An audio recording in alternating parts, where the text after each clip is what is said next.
A corner, like thousands of others across the country. It's a place to go if you want to be seen, and to a lot of folks, it's the information center of the neighborhood. Our job is to spark somebody else watching us. We might not be the ones, but let's not be selfish, and because we're not going to change the world, let's not talk about how we should change. Funk is in the bag, and the bag is the bass, and the bass never change. It's a groove. As soon as you hear that groove, I know I got you. Good evening, good people. What's happening? I want to welcome y'all to the Corner Combo, episode 33. I'll be your host for the evening, this afternoon, this morning, whatever time it is that you're listening to us. It's your boy AMON. Say what you want, just spell my name right. You heard me? I'm one of the baddest motherfuckers of all time. One of the best singers, one of the best looking motherfuckers you've ever seen. Hold my drink, bitch. Next up, we got the smart guy in the building as usual. I am always impressed by this guy, man. Let's go. Wrestle with an alligator. I done tussle with a whale. I done handcuff lightning, throw thunder in jail. That's bad. The champ is here. Next up, we got the #1 draft pick.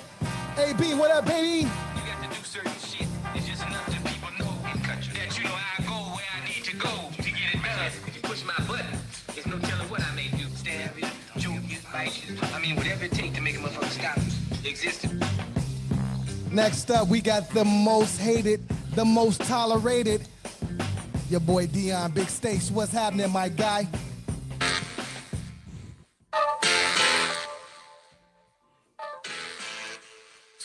Turn my shit up. Black power shit. You better go somewhere with that black power shit. You know that shit gets no key. Man, you fucked that shit completely up. Oh, you don't like that? You don't like that? You say that bullshit you say about how you hate me, and then you just showed it clearly. Hey, McKinday, smart guy, love this guy. Hey, Dion, I hate know this what? nigga. You know what? You know what it is though? What it is he for your intro, he got to play with 4 different buttons. Exactly. You difficult mother. You know what I'm saying? So the thing is, let me preface. He not sure how to get them up. He chose to do that. Bro, you asked. No, pause. You asked for it. I didn't ask for 8 different songs, bro. I just said whatever. You showed that you hate. It's all good. Nice red, by the way. Yeah, what up, good people? Shout out to RSL, my boy. Saw that. Could you guys keep your personal, like, hey, I'm gonna come get my sweater today out of the Corner Combo. That's the business page. Keep that in the. Damn, can I live? Whatever, man. You know what I mean? Post some content out here, man. You know what I mean? Stop watching this. Stop watching the inbox, brother. Get some time. How'd you guys feel about last week's live? Got a lot of feedback. I'm sure everybody got their own feedback. What is your guys' take? Yours, not everybody else's. I actually don't even want to be here right now. You know what I mean? Mama. Like that's how important it is and was for me. You know, it was a good time. You know, it was some hiccups, but that's known to happen. But at the end of the day, it's a vibe, man. And this here ain't gonna cut it for me no more. I ain't gonna lie to you. Flat out. Okay. Yep. Yeah, I mean, production wise, obviously, it was a lot of moving pieces, a lot of moving parts. I think the show experience of us all in the same room, that was dope. That was just a really good energy. As far as the actual live part, like the Instagram live, Facebook live, it was a lot to be worked out. We were in a smaller room. We hadn't really scaled that the way we thought we could. And that distance was a major factor in the sound. So yeah, from that standpoint, but I think moving forward, anytime you do something once, man, you learn all the hiccups, and now we know what's what. Growth and get better with it. I'm gonna tell y'all like this, man. Having McKinday sit next to me on the couch, bro, when I was in the chair, that shit was priceless. That motherfucker had me crack. Excuse my French. This man had me cracking up the entire show, man. It was unreal, bro. So I enjoyed it, man. But and looking back at it, it was just our first time. We're gonna get better. To all of the listeners and the viewers, man, just know that was the version experience of the corner being together in the same room and going live. We heard y'all about the sound difference between IG and Facebook. like McKinley said, the distance in the camera. Some people being cut out the view at some angles, man. You know, we're gonna work it on now. We've had our heads together this week already, trying to see what we could do. I've heard like 3. And what happened now? Wait a minute. Oh yeah, that fucked up. Excuse me. Right. We just looking to do this shit. Look, I saw Dion. I saw Dion twice twitch his face like, fam, what you waiting on? I had the book, you B. I had the book. Damn. It's all right. It's all right, man. But it was a good experience, man. You know. So now the Palms Police is in full patrol today, though. It's going down. Yeah. I'm on duty now. I was gonna take today off. I'm on duty now. So, I mean, to piggyback on what he was saying, it was great sitting in between McKinday and Amon. A minute. Wait a minute. That was a throw in to get started. Alley-oop. Yeah, alley-ooper. No, but it's weird because when you're there, you get a different feel for people. It's a different energy. Yeah, different energy. Like, I didn't really get into it much with Abasi. We was agreeing on that show a lot. I don't know if it was because, you know, his arms were out or his shoes were. Or did he had a fucking Glock 17 yeah, attached to his pistol with him. That helped. McKinday smacking on a donut. You know, I didn't think he would do that. Have donut crumbs fall over him. I thought he was too proper for that. So the simple shit. I'm serious. The simple shit that you see when you're there with people is a different, like, I hate this word, vibe, but hey now the live is, oh yeah, that's your name. the live is something that I don't know how important it is now, and I know how mine feels about it. I don't know how y'all do, but live is just like, you got to have a producer for a live. For me, live is for the people who watch the show. It's just more like, here is a behind the scenes. It puts you in the room with us, right? Yeah. That's for me. That's all that live is. I don't think that you're going to get the full experience of the show watching it on live. Yeah. For me, I don't think we're talking about going live every time either. Right? No. I'm talking about in the same room. That's like, I think the live would be awesome for, like, when we do a big live in its real term event at a place where our people can actually come out. That would be more of a live, but the actual production of the show with us in the room is way more important than making sure our laptops and phones are put together. I didn't want to. Show looked good though, man. Show looked really good. Show looked good, man. Shout out to Young Gemini. Yeah, shout out Gemini Jones and man. Gemini Jones. BPM Studios, man. Check them out. Y'all go check them out. It's a vibe over there. All love over there. Shout out to my shoes too. Yeah, you're gonna get these bloody bottoms, man. Fucking bottoms, man. That shit was classic. Shout out my pink socks. Yeah, them shits, you know, it was a lot going on. Pink socks, Argyle, you know, none of you guys. Polka dots. Hey, McKinday socks, I've never seen a more mature pair of socks in my life, bro. His socks told me he'll be a responsible dad. You know what I'm saying? He take care of all his bills ahead of time. I was like, God damn, what? Shout out Joy Jayden, man. Those are Joy Jayden's signature socks, man. Shout out my 6 donuts. So after we recorded live and we left to watch the Super Bowl, how do you guys feel about that trash ass game? I was pissed. I personally won money because Tom Brady. Oh yeah, me too. Did exactly what I believe it was me and McKinday said on the show. Took Tampa, but I didn't think that Kansas City was ready for that defense. I didn't know that Tampa Bay defense was that real, to be honest. They're number one in rushing. And let's be real. If you have a throwing quarterback and you can't run the ball, that play action is out the window. That's why this motherfucker, I read that. Yes, Saman, I read that he ran for 500 something. Scrambled 458 yards. Negative yards or just the whole game? Just out the whole game. His movement, they tracked that shit. He was throwing balls, flipping and shit. 458 yards. Shit was ridiculous. Some geek somewhere came up with the stat and said that the weekend walked more yards than the Chiefs had in like the first half or something like that, bro. I'm like, damn. From the tunnel. Speaking of that, Abasi, and this your music shit, how trash terrible. was the weekend's performance. That shit was terrible.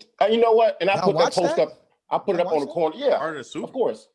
I put the We post didn't up on the watch corner, it. man. Yeah, we were pouring up heavy. And it was because y'all was over there doing some other shit, man. But I have seen terrible performances, but this ranks right up there with a hit pop star. He's a pop star. It ranks right up there with the worst of them, bro. He can't sing for one. You didn't have to give me 70 people in church choirs doing this in the background. I'm looking like, what is that? You know? And then he tried to toe the line. Skip all that. Somebody in the group said he did a great rendition of Caucasian R&B. I lost it right there. I lost it right there. It just came back to me. I love my girl Jasmine Sullivan out singing that white boy, and he tried to keep up in the beginning. Y'all don't remember that? They had them do a duet. Yeah, she killed him. He was so far behind trying to catch up. I mean, just vocally, even on the guitar, like she shut that shit down. For the Black National Anthem shit. America the Beautiful. Here's the thing, man. Here's the thing, man. Here's the thing, Jasmine. Couple things you got to note about all of this shit, right? First of all, Jay-Z is in charge of all NFL music this year, right? Your boy. Yeah. Not only is it so that's why you got the Jasmine Sullivans paired up with whoever that other guy was, right? That's why you had Alicia Keys in the middle of the field with the poet laureate. You know what I'm saying? That's why you got all that, right? But also understand that this was probably the lowest paid Super Bowl performance of all. There was no Pepsi, bro. There was no Pepsi. Pepsi is the Super Bowl show sponsor. There was no Pepsi. There was no ticket sales. So in terms of how big we're going to go for this show, we're going as big as these 200 tickets we sold. No major artist of any serious substance was going to take this show, bro. Especially with all of the flack, even if it was an artist out there that was willing to do it for Hove alone, motherfuckers still mad at the NFL for being pretty damn racist, despite all the shit that they say they not. You know what I'm saying? So like, of all the things that were stacked up, if you had to pick a performer, the fact that anybody did the damn show is a miracle. But yeah, Weeknd did a horrible job. That whole promotional thing that he thought he had going on with the bandit with the stuff mask and all that, trash. Bro, I don't know what any of that meant. We watched it was on the screen, but we were not listening to the volume. The only other thing I was going to say in regards to the Super Bowl is on the Black Excellence tip, shout out to them 11 Black coaches, man, that with Tampa Bay. That Super Bowl, bro. 11 No, that Black was he's part now. That means that the whole team, bro, 11, that's your whole coordination staff for your offense, your defense. That's really, Bruce Arians is really just kind of like, a paperweight guy because they doing all the work. And that's why that team dogged him. But that was a brilliant. I ain't never seen a defense play that well, that smart. Because look, I bullshit you not. Kansas City just wasn't ready for those schemes. It's not that they couldn't have won that game. It's that they just had no idea what Tampa's defense was doing at no point. And that's why he was running like, oh boy, in unnecessary roughness, like, blow the whistle, blow the whistle. That was a great movie. They was on his ass. Bob Bowles is a great coach. He's great, man. He's one of the guys that I'm sure will be, hopefully, when the Bears fire ours, he'll be in the running. Because they do hire Black guys, at least to coach. We do know that's that. True. That Super Bowl was 96.4 million viewed. This is including the 5.1 people that streamed to watch it, which is down from last year, period. So it's down from last year. It's the lowest viewed Super Bowl since 2007, I believe. And watching Mahomes run, you can say injury or whatever. I don't care if he was completely healthy. Watching Tampa Bay get after him and watching him run made me appreciate one Michael Vick even more. That boy was one of one when it came to being elusive, getting out the pocket, period. Yeah, go ahead. No, I was just gonna close it and just simply say that, during Black History Month, I hate the fact that everything's black and white for me, man. The white boy beat my young black king, man. I'm happy for AB, man. He got out. He got that out. Is your guy. He got a. Your black king got a Karen though. Well, his mama is a Karen. That's fine. I'm just saying. Cool. It's cool. All right. Anthony Brown, mama white. Antonio. No. I mean, Anthony. Over your head. So over. Sorry. No, No, Mahomes, I'm Mahomes. happy. You know, I DM'd him, congratulate him. You talking about Mahomes? Yeah. Right. But yeah, AB. Hopefully you get a spot number one. But overall, I'm kind of glad this NFL season is over.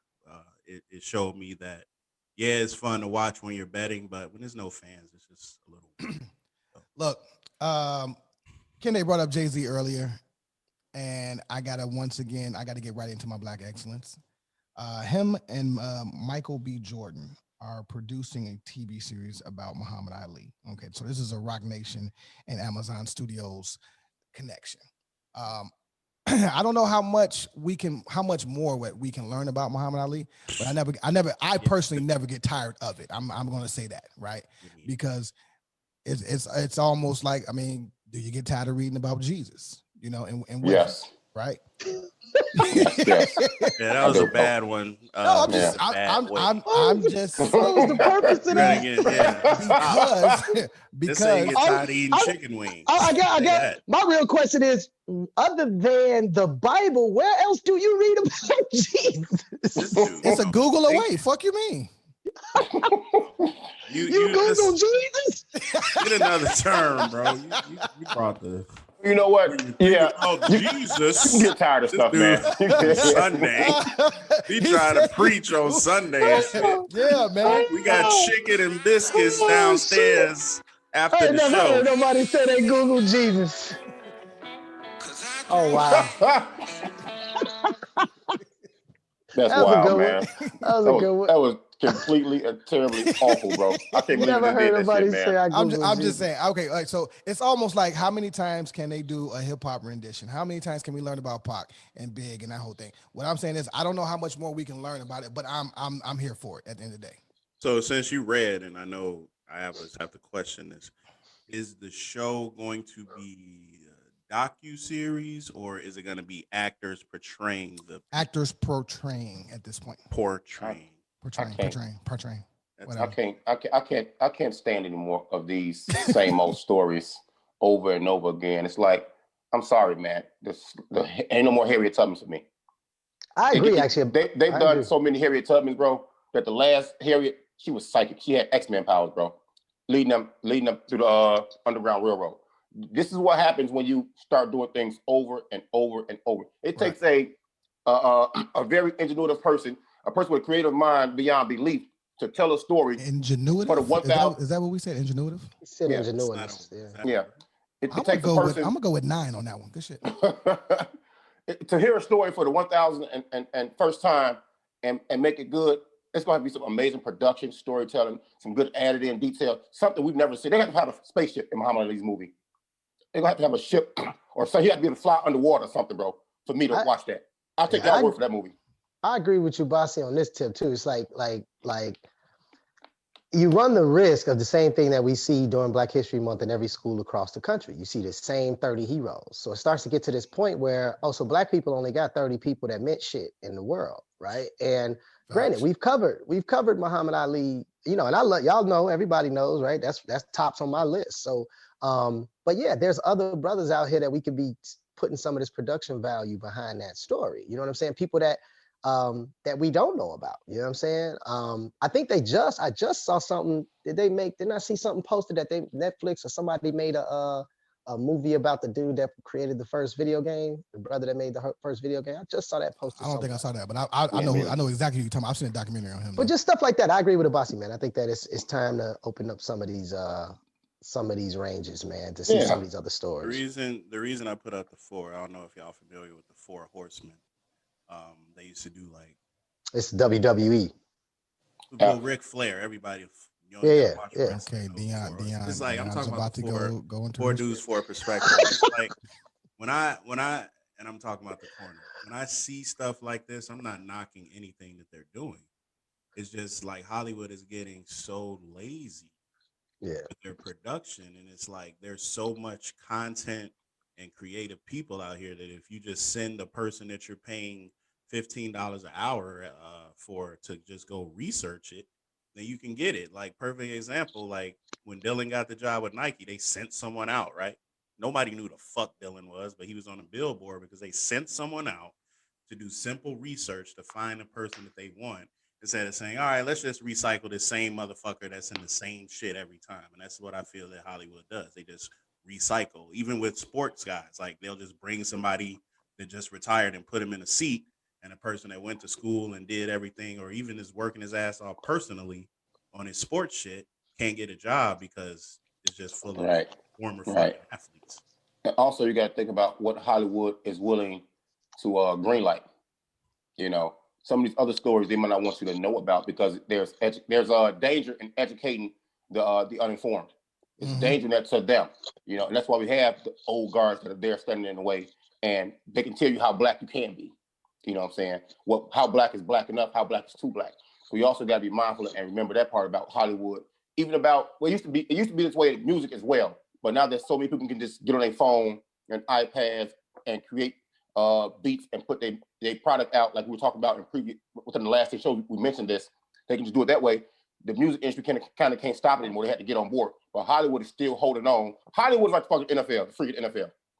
They can hold on to their ways and do things the way they want to do it right now until somebody comes along and makes them change it. But this comes to Amon's point a couple weeks back about Master P. So that means that we got Netflix, we got Hulu. It's 17 million different streaming services, but none of them are black owned or black led. So even if Hulu is not black owned, why is there not, 3 or 4 people on that board or 5 or 6 people in that C-suite that are going to help, reframe those things? So that's I think to Amon's point in that same regard, you can't expect motherfuckers to tell your story when they're not a part of it. How did y'all feel when y'all first found out that BET, affectionately the acronym for Black Entertainment Television, wasn't black? Sold to Viacom? Oh. Yeah. No surprise there. No, that was 2000. I boycotted. I haven't seen anything on BT since year 2000, dog. The year Bob Johnson sold that shit, I have not turned that channel.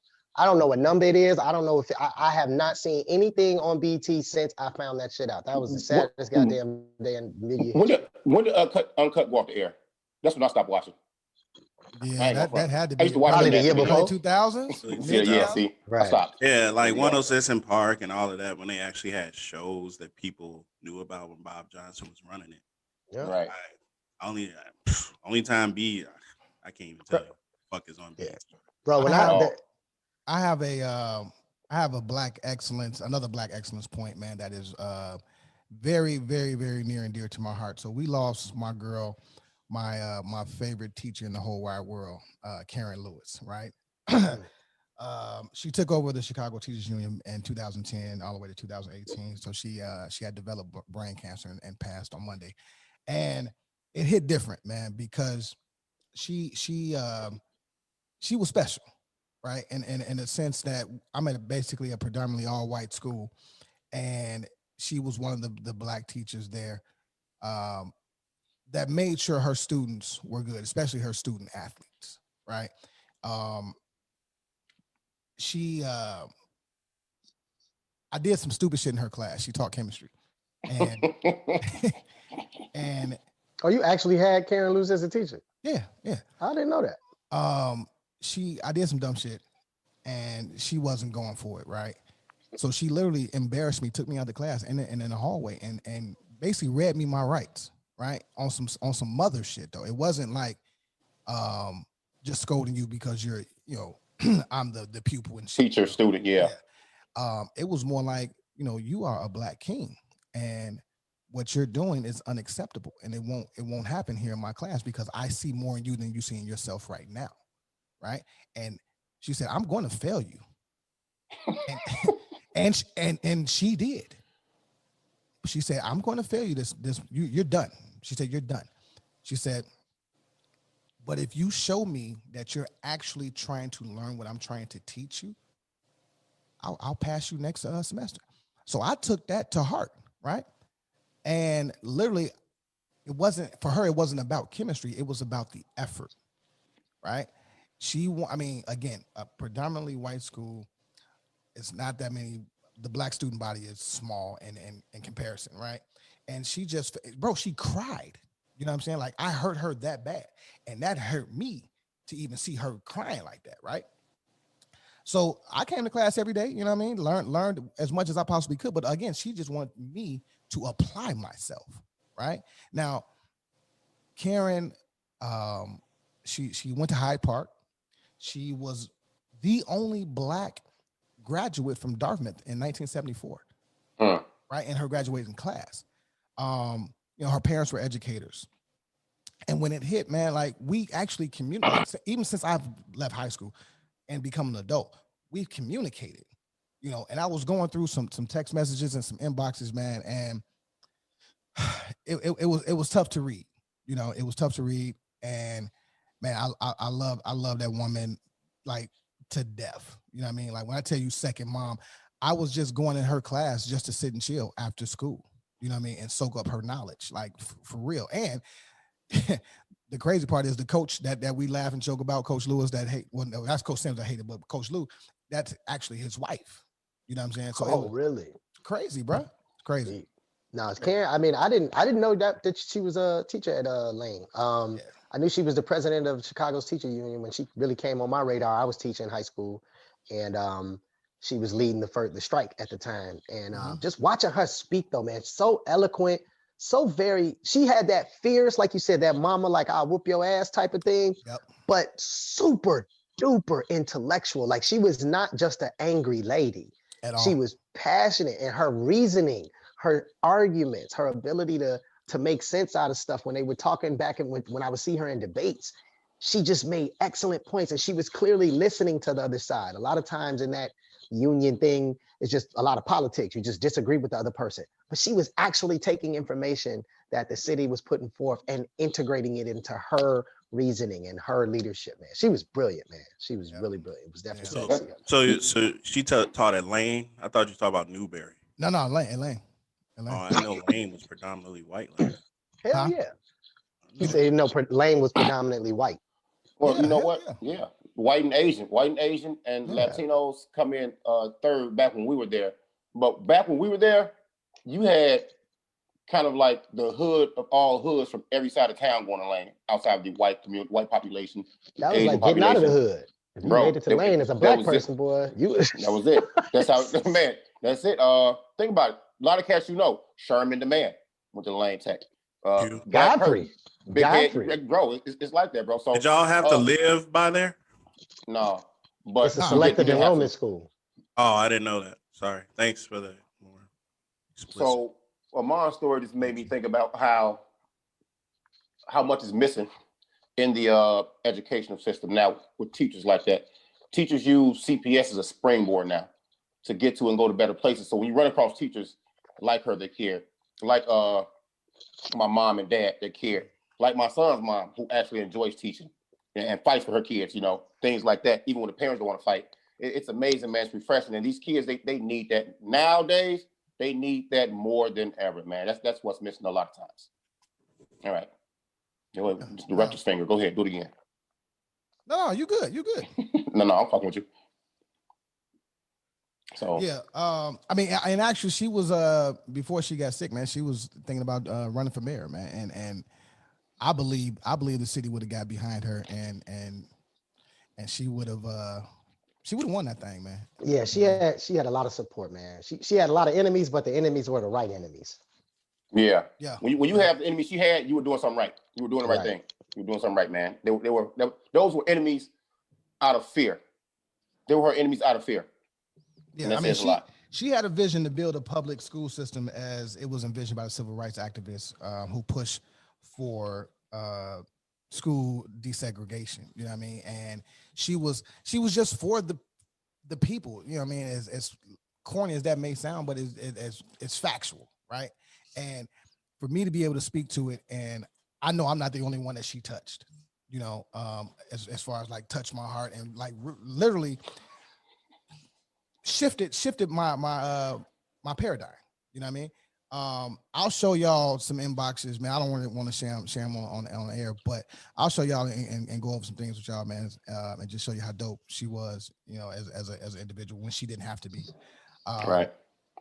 So rest in power, Karen. I love you all day. All right, that was tough. That was tough. I do have one more, but if y'all want to transition, we can transition. Actually, no, man, I got to talk about this young brother, man. This young brother name is Dr. Abdullah Hassan Pratt. All right, he wears several hats. He's a doctor, he's a teacher, he's a mentor, he's an activist. He went to Morgan Park. He starred as a football player, and also received a academic and sports scholarship to Valparaiso. And now he's a doctor at the University of Chicago. Right? Nice. How old is he? 30. Oh, okay. Yeah. I brought him up just because I thought, first of all of his accomplishments thus far are amazing. And it's important to know you can come from anywhere, but you can also do anything, right? I mean, he had death in his family, lost his brother, the typical quote unquote hood story or whatever. But it's about what you do with your time, right? And I just think it's amazing when you see a young man that focused, right, and accomplishing his goals so early. I mean, I didn't figure it out till I was 30 something. You know what I'm saying? It just talks to the character of that young man. So shout out to you. But that's the thing. We just gotta normalize. You gotta normalize that idea that success, early in life is fun and a good thing. And like it ain't always about how many chicks you got and all the rest of that jazz. You know what I'm saying? It's a lot more fun when you put it like this. You know that one song, "Ain't No Fun If the Homies Can't Have None." Classic. One of my homeboys one time flipped that, and he was talking about, he was playing it, but he flipped it into, I'm talking about this. He was like, bro, if I can afford a private jet and you can't, then I ain't finna have no fun. I'm gonna be the only one on this private jet. So when he's saying ain't no fun if the homies can't have none, he's saying it ain't no fun if the homies can't afford none. So that flip is like, that's the normalized message that we need, man. Y'all need to be on this money early. That's good stuff, bro. That's like, it reminded me, real quick, when you said he was a doctor, it took me, just bear with me for 20 seconds, to the Gorilla Glue girl. Because who took the glue out her hair? It did. It was a black doctor that empathized with her and said, you know what? We gonna fuck with it, because the white doctors kept putting like this solution in there that wasn't making the Gorilla Glue soft. He used like a mixture of aloe, stuff that that's in black folks' household every day, along with the medical stuff. And Really? it massaged into her scalp. Yes, and it started coming out her hair. But the funny part to me was when they were showing her getting the Gorilla Glue cut out her hair, there was a song playing in the background. I'm just gonna say the lyrics, okay? It said, ride with me, boss. She got a hard head, but her ass soft. I'm like, hold on, fam. Y'all sent this out.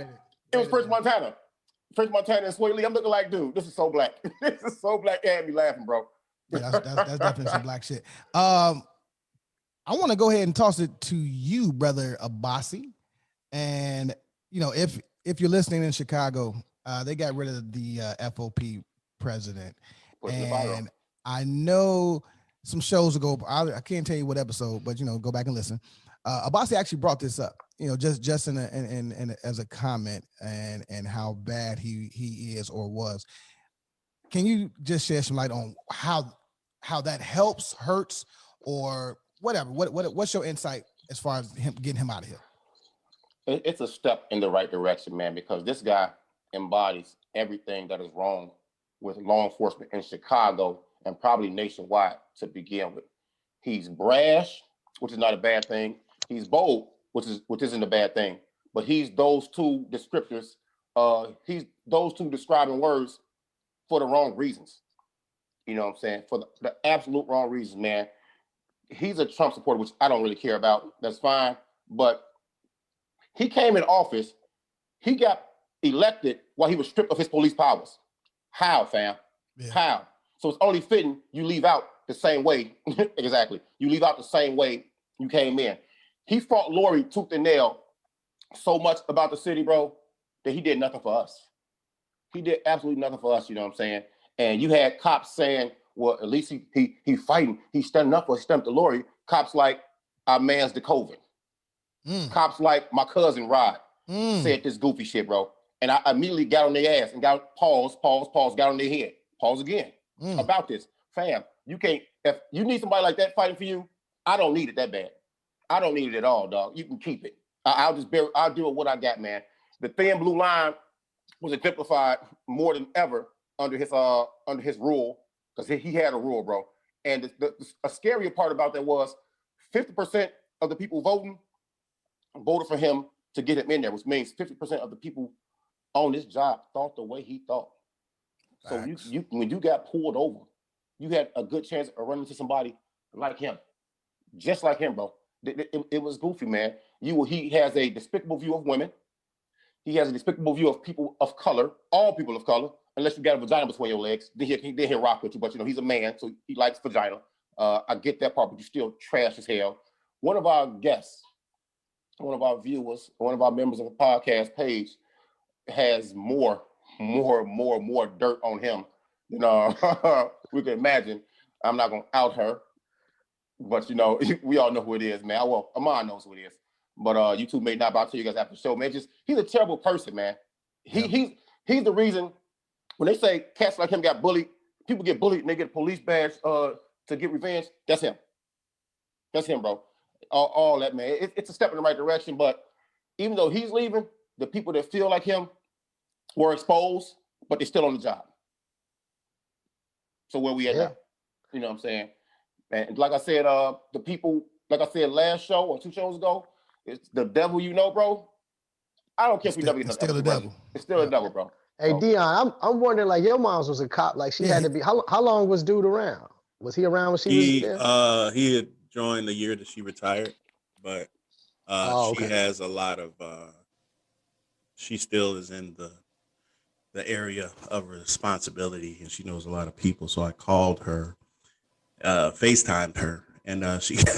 The moment I said she's like, oh, like it automatically went to like her knowledge of it. And then she sent me some bullet points about what it was. She said very racist, pro-Trump, against Black Lives Matter. She said he tried to get an officer kicked out of the FOP for wearing the shirt.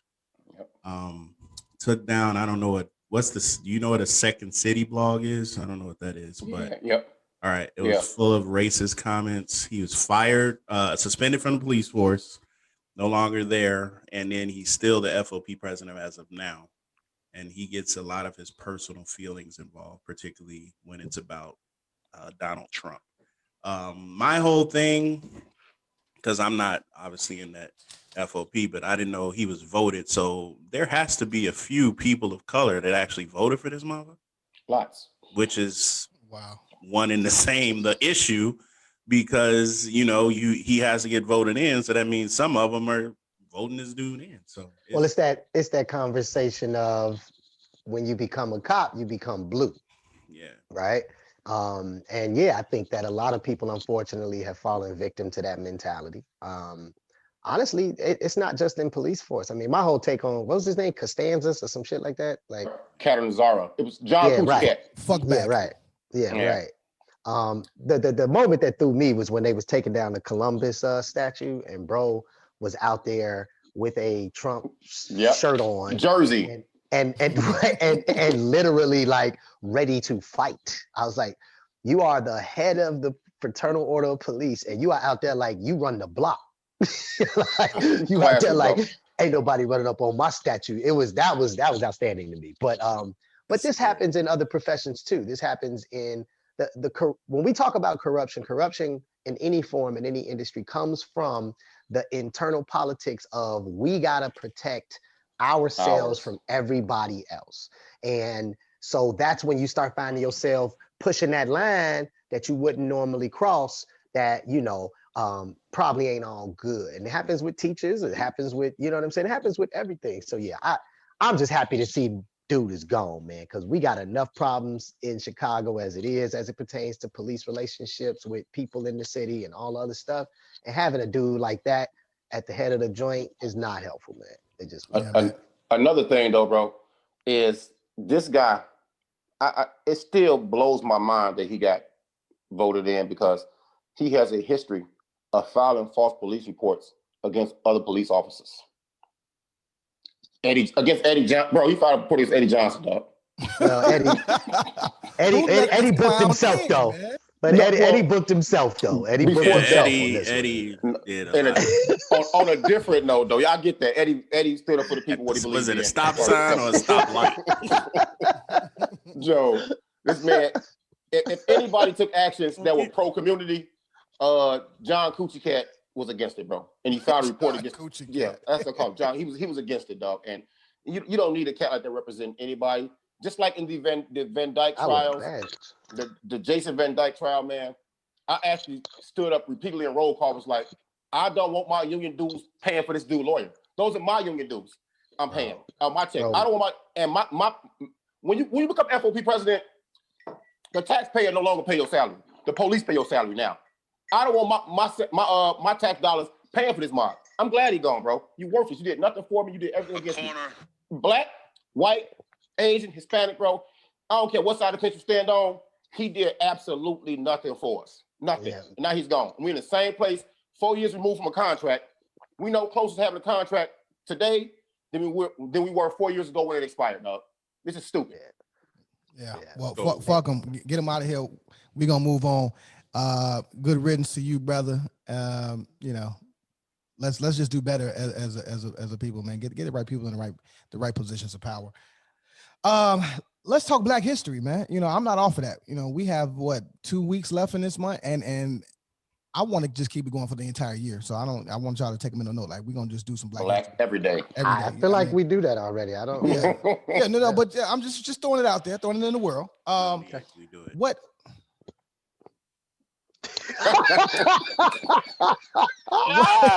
Let me ask you. That was some Martin Lawrence shit right there. You saw me. That was some Martin Lawrence shit. What artists, figure in music, sports, do you think has transcended their professions, using their platform to progress and inform people about our culture? Is there anyone in particular that comes to mind? I love how you read. That was a good. Like, you read it as that's good. You're getting. No, that's freestyle, man. Can I live? You don't have the information. Okay. Huh? You don't have the information. Huh? Shout out to Dick Gregory. You know what I mean? Huh? Richard Gregory. No. Like, also known by his nickname. What? Well, you know what? It's easy to go back and get the Jackie Robinsons and Muhammad Ali's and people like that, and they shouldn't be forgotten. But it's time we start recognizing the newer generation, the newer people that we can put on these platforms, man. I mean, I got two people. One committed the ultimate sacrifice, which is career suicide. His name's Colin Kaepernick. He used his platform, to bring attention before George Floyd was murdered, before Breonna Taylor, before Ahmaud Arbery, before all these individuals that senselessly lost their lives, bro, to a racist culture, that doesn't respect any life but their own, especially Black lives, man. So shout out to him for that. He did the right thing so much they hated him. Nike did the right thing for whatever reason, got behind him and kept it out there. And kudos to the man, but I'm going back to Nike. You stupid dog. I'm going back. I bring this guy up often on this show, man. I'm going to speak of one, LeBron. I think it's Raymond James, bro. LeBron James, dog. Coming from nowhere, from Akron to the league. Who goes to Ohio? To the stage. You're not going to tell us his bio, right? Like, you're not going to give us his beginning. We definitely know this part of the story. Right. If I had your sock game, I would. I would definitely do that. So I'll be abreast to do that. But no. He made it cool for players to actually. He took the power from owners in the NBA. When players want to go different places, bro, he started the player movement thing. And the slogan he uses now, him and his people, more than the athlete, says it all. It embodies it all, bro. Do what you do. Get your business. Put your boys on. Take your homies with you, and do what you do. Like you were just saying about your guy flipping the song. It ain't no fun. Take your homies with you, bro. When you do what you do, and he doing it, man. That's really it, dog. And on top of that platform, you have to notice that he married his high school sweetheart, bro. From high school to now, bro. Boom. Family man, businessman, athlete, and activist. You know what I'm saying? Something like that. So go ahead. I'm good. No, he sounds like you, man. You're more than an athlete, man. I see where you're going. I see the correlation. Good man. This look at Dion. Look at Dion's hate for the boy band. Look at the hate. Go ahead, bro. Go ahead. Hate where? No, it's written all over your face. That's so stupid. You don't have to say a word. All I gotta say is look 20 minutes back to wherever he's sitting, bro. That's the face of it. No, but for me, I mean, what you just said about it was fact. I think that living in these times, I don't necessarily have anyone new, so to speak, but I think when I do look back at history, I think the first person that comes to mind is James Baldwin for me. I loved his debates. I was not expecting that, man. That was wow. He's one of the most enduring figures in literary history. Excuse me. And I'm a fan, first of all, and for him to stand in the places that he stood and all white audiences to debate, and then they stand up and cheer, right? He was just amazing to me, you know. Well, and just one small note on that though, that was in Europe. White people in Europe had a are different different. They are different. Yeah. I get it. They wasn't cheering in America, bro. They no, not at all. That was not applause, bro. Not at all. And I know that, but I'm just saying, like, he was ahead of his time, man. You know, he was just ahead of his time. And I'm always into visionaries and people who shift the culture, right? And he was that for me. So don't be surprised. Just a little curious. What's your favorite book of his? I was hoping you would ask. Well, what we're gonna do now, all right? Because see now you're trying to test me. Now you're trying to test me. I almost spit coffee all over my phone. Receipt time with That's all right, buddy. That's all right. I'm telling y'all, try to take these. It's all right, man. It's all right, man. I wasn't even gonna do it at first, but I saw Dion's face. Receipt time with McKinday and Dion. Right. Receipt time. I like that. I like that. This motherfucker. I will say though, I am in full agreement with you that James Baldwin was a tremendously powerful figure. And that might have actually changed my answer a little bit. I'm gonna just throw two names out there real quick. And I'm also preface this with this, that I think in general, there are so many athletes and artists that are not necessarily on the major platform, like on ESPN every night, you know, outside of the LeBron Jameses and all that are doing tremendous work in their own individual communities. Like, it's a part of the contracts for most of these athletes at this point, right? That they have to do some type of camp in their hometown. They have to have some type of nonprofit donation. So I think in general, we got to salute the whole business in that regard. Like, that is a part of the profession now. But for me, keeping it Chicago, I'm gonna just shout out two that I'm aware of. Michael Finley out of Proviso East. Outside of his career, like, again, he was never like the superstar #1 guy, but he now is in film production. He was part of that finance crew for 12 Years a Slave, I believe was the one he was in.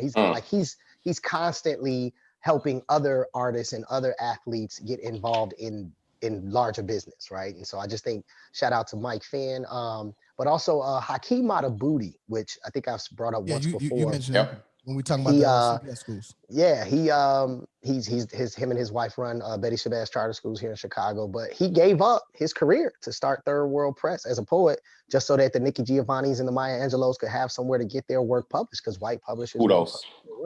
So, like, I think, yeah, people like that, to me, people to your point earlier, like somebody who made the ultimate sacrifice as a Colin Kaepernick, like, you know, put the culture ahead of yourself.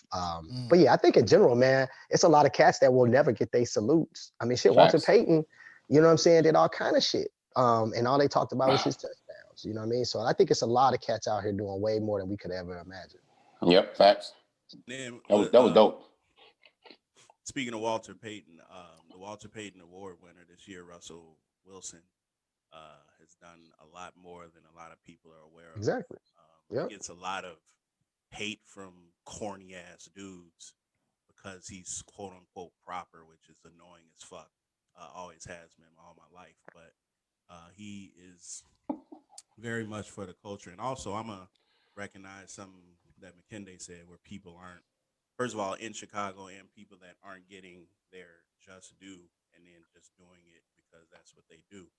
My guy Jason Goff, it's easy for me because I'm doing a documentary on him, and it's easy to see is you can't see something until you see it. So Jason used to work for a predominantly white sports radio.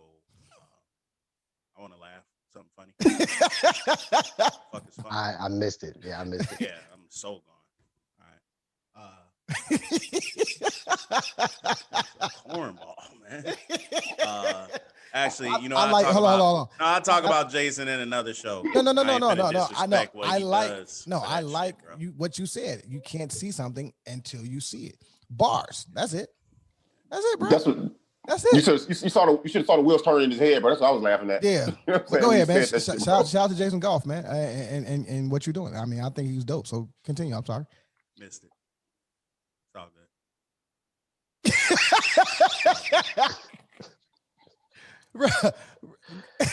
Go ahead, man. Get your shit off, man. Like I was saying, man, for my guy, any other time I'd have moved forward, but he was fired from the score, speaking his mind on the Colin Kaepernick situation. He didn't, you know, do the normal and, you know, bash anyone or whatever. But like I was saying in the documentary, he doesn't, when the George Floyd stuff was going on, he has a lot of connections, so to speak, in Chicago, whether it's restaurants, clothing and everything. He reached out to all of these restaurants, whether white owned, black owned, and said, hey, I think Aurelio's Pizza was one of them. He's like, hey, y'all represent me, donate to this event that I'm doing today to help these neighborhoods that got fucked up in the George Floyd riots, get food over there to them for lunch. And just everything that he does that you'll see in the documentary is just something that I wanted to put out there because a lot of people don't recognize it, but I'm seeing what he's doing. I know this documentary is taking a long time, but I'm releasing. Great works take time, brother. Don't rush it.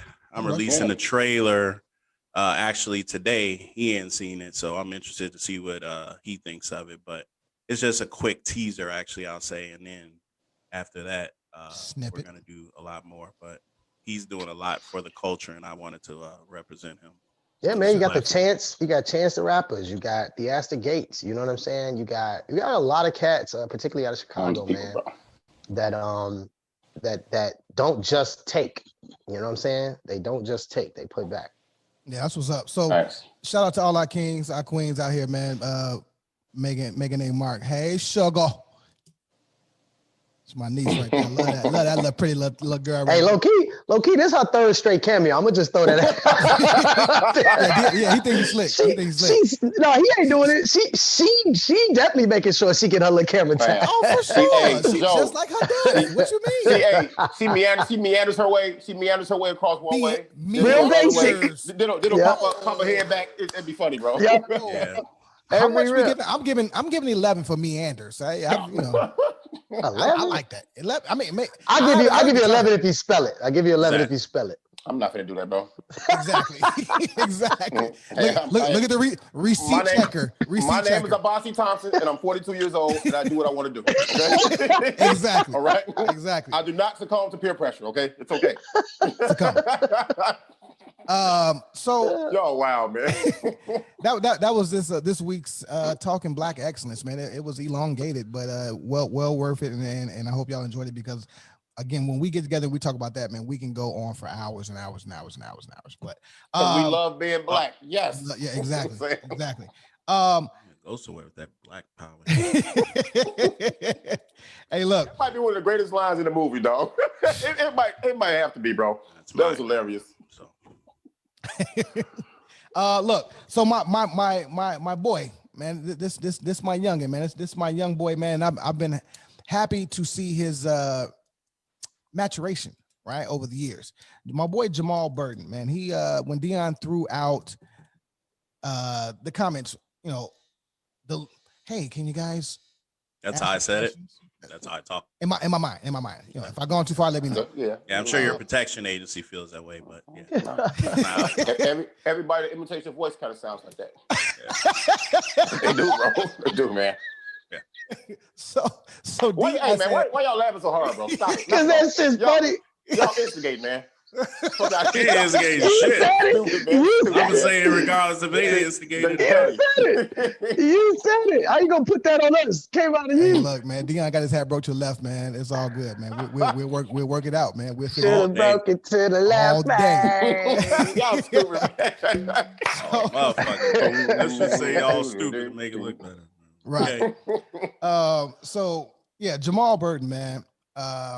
He posed a great question, man, and I think that it's not talked about enough. And it went as such: why don't smart, intellectual, mature women hold these deadbeat mothers accountable? Okay. He actually defines deadbeat mothers that are ruining relationships with the kid and the father based on emotional feelings that have nothing to do with the father's parenting skills. Okay. He also states that the only time women will admit it and speak on it is if they have had a man that's going through it with their BM, or they have a son that's going through it with a woman. He pretty much covered the gambit. Don't worry about that, no, man. Great freestyle, buddy. Yeah, you love that. Anyway, we need to talk about this. This is a conversation. Just to clarify, because I guess the term could get jumbled a bit. So you're saying that, at least in the way that he shapes this, that a deadbeat mother is not somebody who herself is not holding up her responsibilities for the child, but rather somebody who is intentionally making sure that sabotaging a relationship with. Okay, so I don't know if deadbeat is the right word. Everything that was mentioned in the show run is based off exactly what he said. There is no prefacing in it, so mine is reading off of what he said out of his mouth. Well, I'm just asking for clarification for the conversation. Yeah, it's hard. It's hard. I don't want to clarify something unless we talk to him, because we didn't really like. It's our show. Right. No, I mean clarify for our conversation. I'm talking about for what we talk about. I'm assuming that's what he's meaning. That's the best way. Right. Kende, isn't sabotaging the relationship with the father not holding up her end of the bargain as well? You see what I'm saying? That's a good part. That's a good question to ask for sure. I mean, go ahead. I think the word deadbeat, I think the way that we use the word deadbeat in this context, typically when we talk about a deadbeat dad, has a very specific meaning. Everybody knows exactly what we're talking about. Yep. So that's all I'm saying. That's because women have defined that. You know, and we as men, not us, not just women, bad men society have written their own definition because of their actions. But we're talking about, and from what I'm getting from what Jamal's talking about, is if you are a participant, if you are a good father and she won't allow you to be, and she damages the relationship between your child and you as a father. I think what Kende was saying about the deadbeat is we all know deadbeat dads is motherfuckers that just don't see their kids at all. Yeah. Don't pay for shit. Yeah. Woman's taking for everything. So to say that a mother is, however, the kid is still with her, is kind of a stretch, because it's not really. Well, I disagree. The original part of the question, though, ain't even about the definition. The original part of the question is he's asking how come other women aren't holding women accountable for this? Like for me, we won't know. I was going to say that too. That I don't know that I have an answer for that particular question, because I don't know what the. Yeah, I don't know how to speak from that perspective. I feel like it's an opinion, because I'm in the situation and I'm not going to go into personals because she knows a lot of people and I don't want to get it back to her. But in reference to my ex-wife, now my ex-wife is a great mother, right? She's a great mother. We've had our back and forths on, what happens. But Dylan's 15 now, so I don't really have to talk to her as much as I can just go through him. But in reference to other women like holding women accountable, I just think I don't want to say feministic thing, but they kind of overlook it. It's like with the relationship situation, black woman with a white man, go girl. Black man with a white woman, you ain't shit. It's just automatic. It's like this human nature thing that our culture just feels like, oh, it's just a man that doesn't do what he's supposed to do. If a woman is not doing what she's supposed to do with her kid, be it dogging the father in front of the child, etc., it's kind of like fall back, don't really say nothing. As well, if it's the other way around, then it's a big ass fucking deal.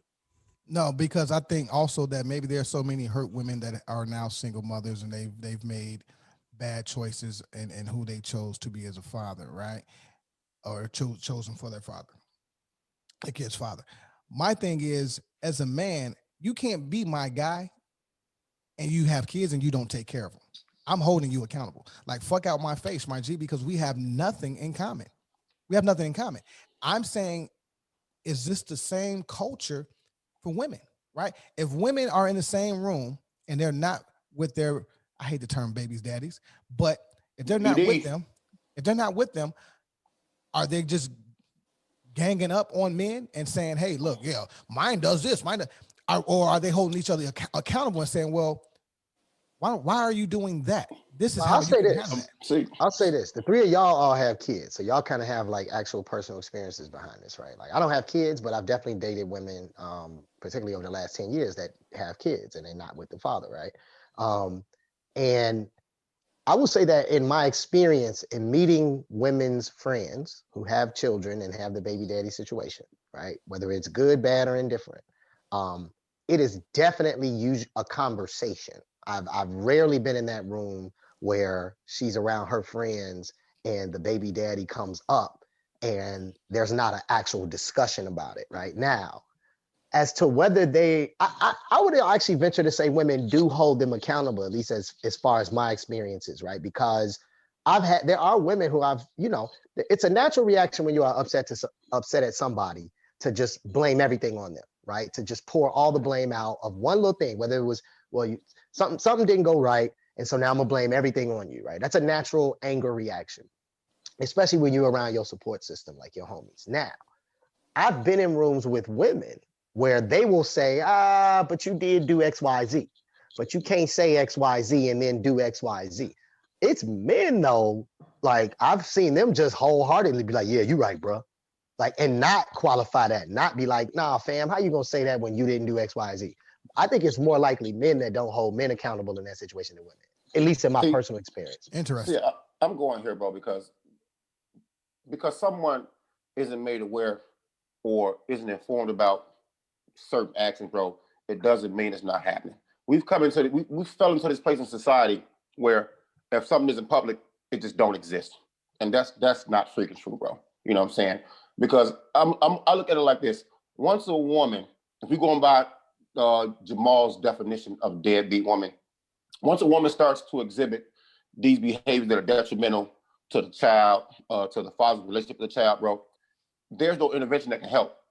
There's no intervention needed because most of the times, like McKenday is saying, that intervention has happened already, and it hasn't helped. They've had to talk with their homegirl behind closed doors, and now the only way she feels she can get her desired results or make herself feel better about what she's doing is to sabotage what she has going on, bro. And a lot of times, this tells me that you got into that relationship for the wrong reason, or before things ended, that relationship was FOOBAR.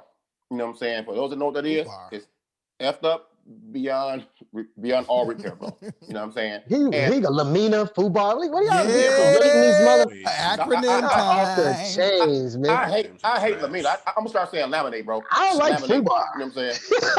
I've heard FOOBAR before, but I'm trying to stop cursing though. You know what I'm saying? So I got to say things like that until I get comfortable not using profanity. But to answer another part of the question, where are all the smart, intellectual, and mature women? They being smart, intellectual, and mature, and they've done their job. They've done their job behind closed doors. Now they don't want to be involved with driving you to your ex's house, your boyfriend's house, and have you bricking and doing all this BS. They shouldn't have to hold you accountable. Be a freaking adult. Hold yourself accountable. Straight up, dog. Right. That comment, Bossy. I remember in college sitting down one time, me and my homeboys like, man, we're all a super smart, like successful business women. And we sit in the cafeteria. I think it was my older brother at the time. He was like, they at home studying. They're not in the cafeteria. These are facts, dog. You know, and that's how it usually works, man. And you don't do better unless you've shown better or know better. And a lot of times, I'm not putting everybody in a box or painting everybody with a broad brush. A lot of times, there's no example of what not to do when you're upset or hurt when it comes to lashing out at men or things are going right around you. You know what I'm saying? Birds of a feather. A lot of times when it gets to this point, there's nothing left. The only part of your friends that are left are the ones edging you on, the yes women or the yes man, bro. for the bad behavior, the negative shit that's SHIT that's going to come after you do what you do. You know what I'm saying? So these smart women are being smart. The intellectuals are being intellectual. The mature women are just watching you in case you need some bail money. You can call them, call their phone number, and do all these things to get your ass out of jail for doing something dumb. You know? Yeah. I have a comment from Dr. Ya. She's very she's on Finley. she's on the fence. Can where What up, Yada? There's no fence for her. That's why I always appreciate her comments. She doesn't just fall on the woman side of everything. She looks. She just sent you a comment? So Right. Jamal Burton. Live? Yeah, we live. She said, I think the topic is very important and talked about more often than you may realize. All women don't give a pass to deadbeat mothers. She can admit that she has a few deadbeat mothers in her family, as well as conversations with women who had a kid thinking it would keep a man. She thinks it's disturbing for women to think it's okay, and audacity to blame the man even more sickening. Some women of today are not women at all. They're little girls looking for daddies, and all display it through these tumultuous relationships they have with the children and sometimes with the other parent. So when you get someone that's a woman to reply to that, I'm gonna be real. Like, Dylan's mom has acted in emotional ways on numerous times. You know, I'm more calm than the next person. I'm not finna call her out of her name or say something. I'm not perfect, but you have to remain calm for your child. Shit, so I'm your perfect. kid Fuck can you. understand that, I'm not finna go back and forth and argue with your mother about something that, we can handle like adults. So it's the best way to do things, in my opinion, is just remain calm, even if you're getting fucked in a situation, because at the end of the day, it all falls back to how these laws work and everything. I shouldn't be paying her a damn dime, but I have to. That was what the that law is. what was that thing that Holly Berry came with? Did we talk about that on the last show? Or no, that was No. between No. shows. And the thing Yep. Holly Berry came out was like child support is what does she call it? Oh damn it.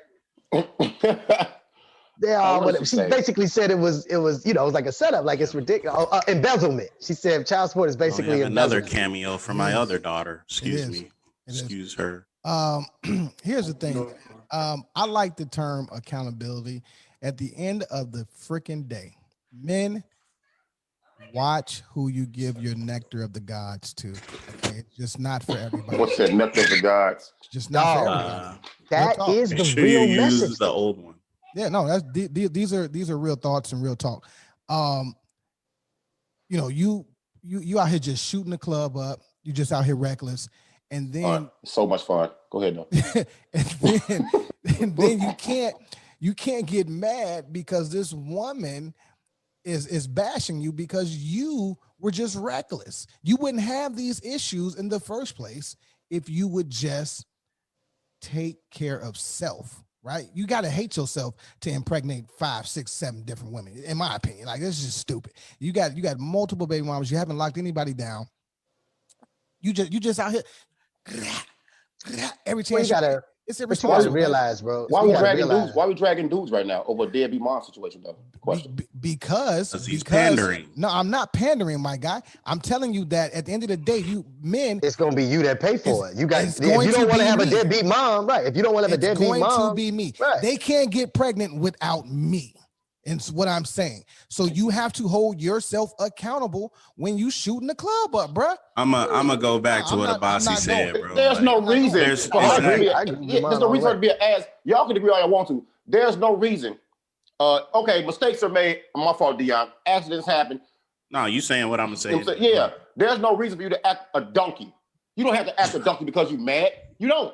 You don't have to act a donkey, bro. You don't. But So guess what? I'm You not don't- giving him a pass for that. You You can wouldn't, be she wouldn't upset have the all you want opportunity to. to act that way if you would have not. But we shot the passed club that. up, We bruh. passed that. We passed that part Past now. that. You still shifting blame where it shouldn't be. Exactly. It shouldn't be Okay. there. We passed that now, dog. We passed that because you got a child by ain't shit dude. But look here, my sympathy goes out to you. You know what I'm saying? You probably didn't know he was trash before you got pregnant. Nah, she but now knew. it's there. You don't. You're a fool. You don't have to act. What example are you setting now by acting a fool? Oh, a terrible one. It goes. What you just did, Amon, is you're basically answering Jamal's question because you're doing exactly what he's trying to get motherfuckers not to do, which was reverting it back to us instead of just talking about the statement which he's trying to make is you're not holding her accountable. You're bringing it back to, well, if you did bust in her, or you didn't do that. I did that because of who I am, and I stand on my shit. What I'm saying is, at the end of the day, no, he has a valid point. At the end of the day, you do have deadbeat moms. You do have women who don't actually take care of their kids. You do have moms who get strung out on whatever, right? And leave their daughters and their sons out here bogus. I totally agree. But before that can happen, right? Men, we have to, I ain't gonna say we can do a better job because you just never know how a woman's gonna go. But I'm just saying I'm holding myself accountable, right? For any wrong that has happened. For me, at the end of the day, it was still my fucking fault because I shot the club up. This is all. I mean, this is at the end of the day, like y'all have it. Like I think they pointed out, it's two different ends of the same conversation. It is. But the thread that's similar is the responsibility piece.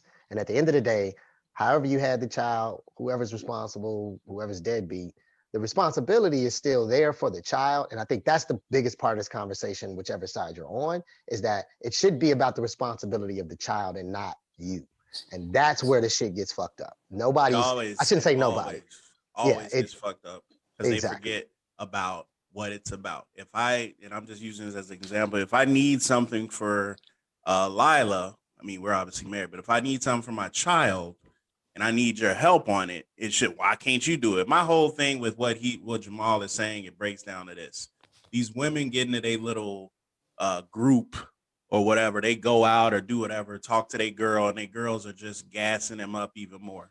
So they're kind of like rubber stamping what they're doing is cool, not realizing all they're doing is hurting it. Because you know what? Your shorties are in the next room, a room over, listening to what the fuck you're talking about with your girls while you having whatever drinks y'all doing, and then get riling them up and talking about the child's father. You know what I'm saying? So go ahead. No, I was gonna amen what you were saying, because that's that portion of friends that's left once the smart, mature, intellectual women have done their due diligence, bro. And say, hey girl, this, that, don't do this, it's not worth it. We got your back, shoulder to lean on, whatever, legal help, take them to court, and you're not hearing it, or you just have a bad day when they spaz out, your good friends aren't around, you have the portion of friends left that are just gonna edge you on. And they're the ones Deanna talking about are in the room drinking barefoot Moscato. What you know saying? The $5.99 bottle. Moscato, you know what I'm saying? Or now everybody wants to sip wine like it makes them classy, when y'all need to take a class from McKinney about wine. All y'all ladies take McKinney class about wine. No, hell no. Sam, I think he knows his stuff about wine. Yeah. Well, before y'all go bashing other people and being deadbeats and having your powwow, call McKinney, get McKinney inbox about the wine. So hey, you just set me up. He's gonna set me up about getting McKinney inbox. Well, Bossy, where to get their glasses from? Dollar General. Except for Dollar Tree. So we don't call McKinney's master class Bass with class. You know what I'm saying? Bass with class, brother. Too funny. Hey, speaking on slides, checking in the inbox. Now I don't pander, brother. I keep it a buck. I keep it a buck. You know what I mean? On the pander side. Yes, I don't pander. There's two sides to every coin. So I saw what the Bible saying, but don't shift when we're focusing on that. No. One portion, just don't do that. No, I mean, at the end of the day, I think I told you this yesterday. Like, bruh, we have to hold our. I do. This is all I'm saying, right? So you cornballs who, and I'm not talking about y'all, but I am corny cornballs out here. Yeah, well, because I want them to feel what I'm going. If you are complaining about your child's mother, there's nothing that you can do about it, right? Unless you got the bag, and then you can go get your child. But guess what? A lot of y'all don't have the bag.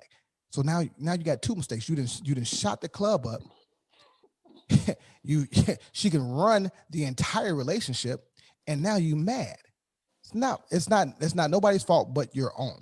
Now, true indeed, you should know who you are seating up. You think you know, right? Well, again, dog, like we're talking about society changed obviously over time, bro. But there was a point where if you knocked somebody up, everybody that you lived around knew that. And so there was no dodging your responsibility. You know what I'm saying? Right. Like you couldn't knock up old girl down the block that everybody knew y'all was dating. Now she pregnant, and you could be like, I don't know who got her pregnant. You know what I'm saying? Man, Like everybody knew that, right? Like it's different now. Like people don't, and we, you know, there's a lot of over sexualization in everything entertainment. Like kids 8, 9, 10 years old are introduced to the most explicit forms of sexual intelligence, if you will, just by information, and without any actual mature ability that's developed or undeveloped to deal with it. So this is not I don't know if this is an individualized problem so much as it's a societal thing, because like to Abasi's point too,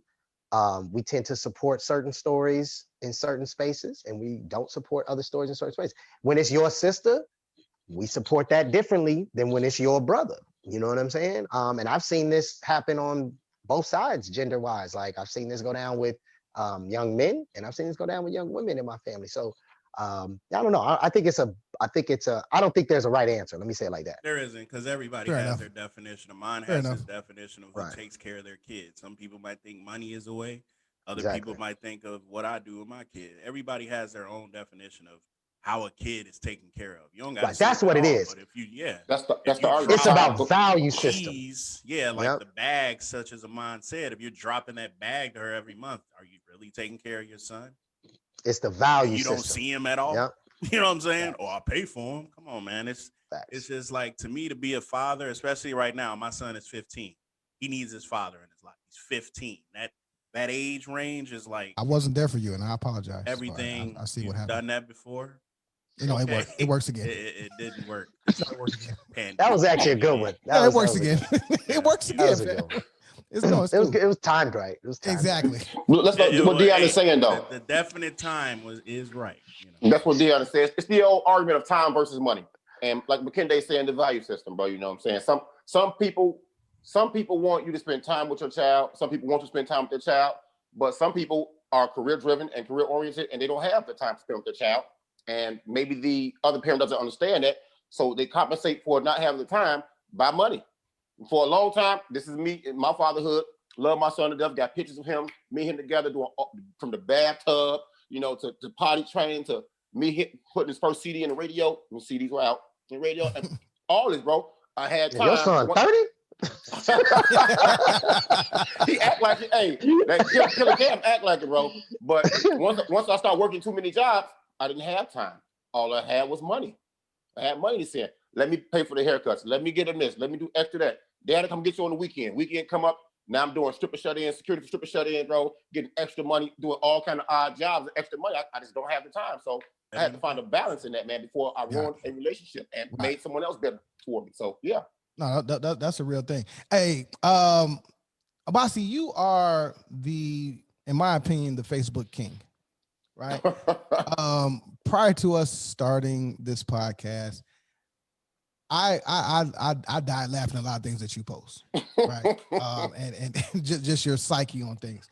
So you are very aware of, I call them Facebook laws, right? Do you think they've gone too far?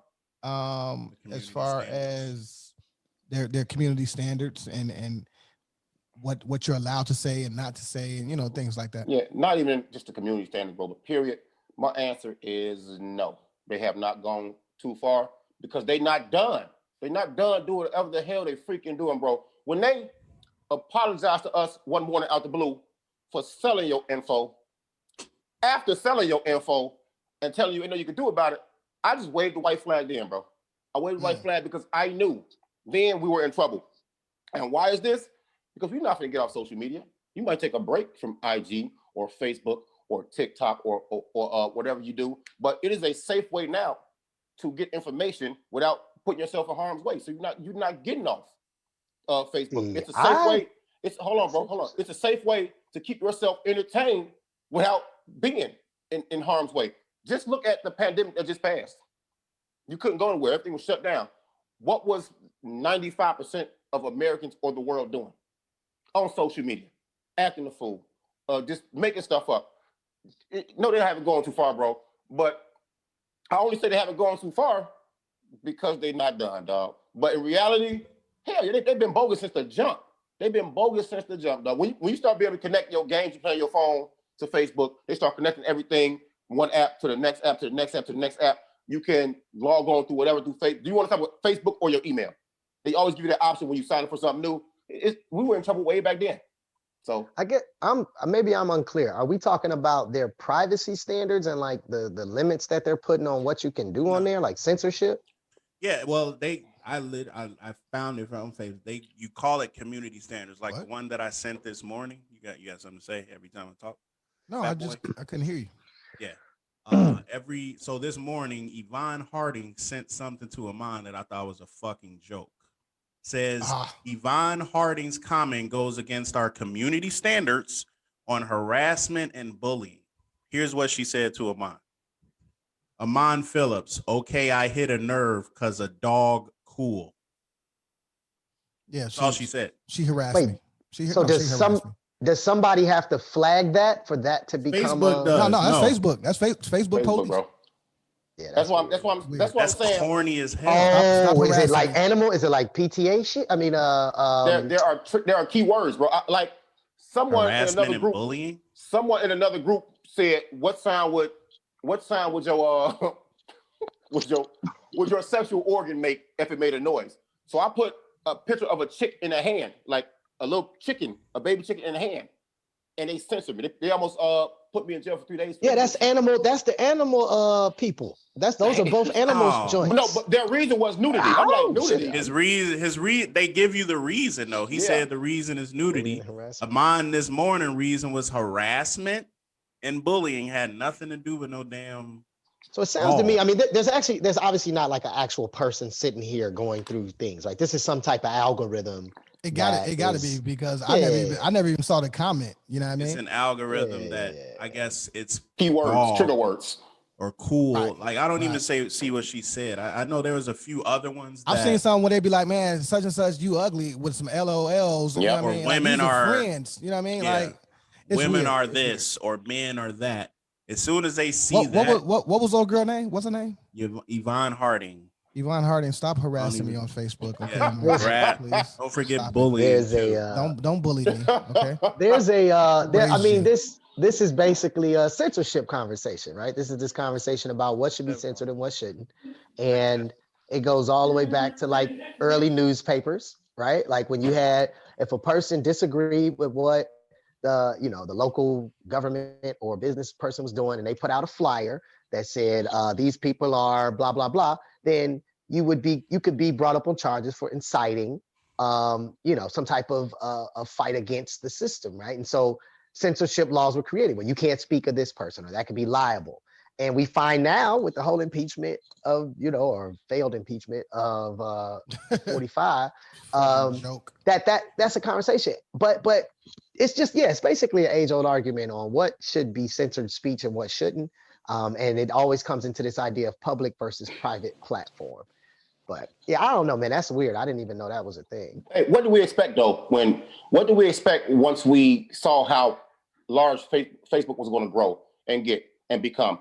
Everything's about money. What do we expect though? With more money and monopolization of things, how things roll. Yeah, and I was going to say the same thing. Facebook to me is a different conversation because it's a business entity. It's not a library. You know what I'm saying? It's not a space where publicly people. I mean, we do publicly go there, like you said, Abasi, to engage, but it's still a privately owned company. Or even if it's a publicly owned company, it's still a company. It still has a very specific business initiative, and information is their game. So yeah. Facts. Hey, let me tell you something. Facebook has kept me entertained. So many hours, so many days, through injuries, through boredom, through not going to work, bro. So I knew we were in trouble. It don't matter what kind of standards or policing they were gonna do. I wasn't gonna stop using it. So I knew we were in trouble then. I think in the next 5 years, Facebook will start to lose its market share. I agree. To who? TikTok. Y'all better get on TikTok. Well, what Facebook has been good about doing, so has Google over the last years, is when the TikToks come around, when the Instagrams come around, when the Snapchats come around, they buy them, right? They acquire them. Now, the reason I think that's going to stop is that I think that the newer wave of people Mark Zuckerberg now is no longer the 26-something, person that everybody's just infatuated with being around and associating themselves with. Now he's essentially the Steve Jobs of his era when he was coming out with Facebook, right? And so there's going to be new, innovative young people who want they want to take over, and they want Mark Zuckerberg's seat. I also think that just the way that Facebook operates as a social media platform, I think it's watered down at this point. The only reason people still have it is, like you said, Abasi, is that they use it to log in. Facebook is that's some true for family right now. Like, yeah, it's not. Hey, yeah, keep up with my family, people. And then people don't even think Mark Zuckerberg real no more, man. I ain't even finna get into that shit. I hope I can say that. Don't censor us. Hey, don't put this on Facebook. Right. Them people got to be high as giraffe, whatever. Think that. Yeah. That's wild. Yeah. It's a lot. Hey, bro. This you not cussing is trash, man. Mama Thompson, can I please? I beg of thee. I need the true and authentic AP, okay? Anything he says and or does, put it on the kid. Put it on the kid. Put it on his tab. Put it on my tab. As Amon mentioned, I put out we got a nice amount of comments, and I want to get as much. There's a few that we've done already, and I don't want to be repetitive, but redundant. Yeah, redundant. Do we have Yada? Yada had something else to say, didn't she? Mm-hmm. Yeah. Okay. Dr. Ya, she sent out, well, she gave me like 7 or 8. So she gave it to you personally. Yeah. He kills me. And then he tried to say that on me. I got you, Lord. It's all good, Lord. Go ahead. What did she say, Dion? Out here between Normandy and Weston, we call this here a little twin. Nigga. Can I get my Stace, please? I haven't heard that. I got you. By I itself. got you. Let me let my man's live. You better go somewhere with that black power shit. You know that shit gets no play in this ride. That's what we all. How about Matt? Pretend. Live. Doing it itself. Live. Can we say we don't like live? What about mine, bro? Can I get mine? Oh shit. Y'all got 14, 15 seconds? Got a minute. If we got another minute, we can play a enough that people know that I go where I need to go to get it done. If you push my button, there's no telling what I need. Stab you, choke you, bite you. I mean, whatever it takes to make a motherfucker stop. Sorry. One more, Amon. If you can read my name on the screen, could I hear that? See, sometimes niggas just take it too far. Yeah. Sometimes you just go too far. No, it ends everything. It's the end all be all. It's the end all be all. I am not doing that. Nick, you're a hater. Let's see if you can defend yourself. You sweat from a baboon's balls. Random. Yeah, I'm random as hell. Super random. Yeah, go ahead though. Still gonna be the king. Oh boy. This is from y'all. How independent is too independent for a woman? Is it a turnoff when men see this? Can we start here? The term y'all just enlightened me towards today, Valentine's Day. That's when being independent is too independent. You gotta make up a freaking holiday. Valentine's Day, get the fuck out of here. Sorry, mama. Hey, you gotta go and that, bro. Valentine's Day. This is a real thing. Oh my god, bro. That's hilarious. Thank y'all for putting me onto that term. Yeah, Valentine's Day. Just for clarity's sake, Valentine's Day is when women throw a party for themselves on Valentine's Day. That's independent, right? Yeah, independent. Yeah, it's too independent. No, you know what? Independent. Too independent. Too independent. Call you some dick up after you done with that. When you start, too independent is feminism to me. That's it, to me, bro. It's rooted in that somewhere. Too independent. You don't need. When you feel you don't need anybody for anything at any time, that's too independent. That's not the same as feminism. People are meant. It's not, bro. It's rooted in there, bro. It's not exactly like. Yeah. You said rooted. Okay. Yeah. It's rooted, bro. So, hey, dog. Hey, play Nah. That was a favorable step. It wasn't flagrant. It wasn't flagrant. It wasn't flagrant. Bro, but yeah, I mean, when you get to the point where you think you don't need anybody, dog, that's too much. People are meant to need each other. You have desires that you can't fulfill by yourself. I'm not even talking about sex, bro. Simple conversation, you know what I'm saying? To be in somebody's company, bro, you know, it's that simple, bro. That's it. Be a rule when somebody requests a motherfucking drop, you do it, man. No, He's still over to think about it. You don't make no rules around here, B. He said Don't say B unless you play. I'm still gonna be the king. You feel me? You can't even say B no more. Man. It's not gonna happen, man. But independent, like he said, man, they made a song about it. They talk about it. I'm an independent, you know what I'm saying? And then when the guy called, when you having that independent conversation, hold on 1 second, I gotta go take this. And that's what it is, man. At the end of the day, y'all always say I'm sex filled. If you're giving her what she wants, the D, she ain't gonna be independent in reference to that way of the rooted in feminism independent. I can't say feminism, right? So it's all about like the person that's in your life. Now, if you're heterosexual and you like men, that man has a lot to do with how you carry yourself in reference to being quote unquote super independent.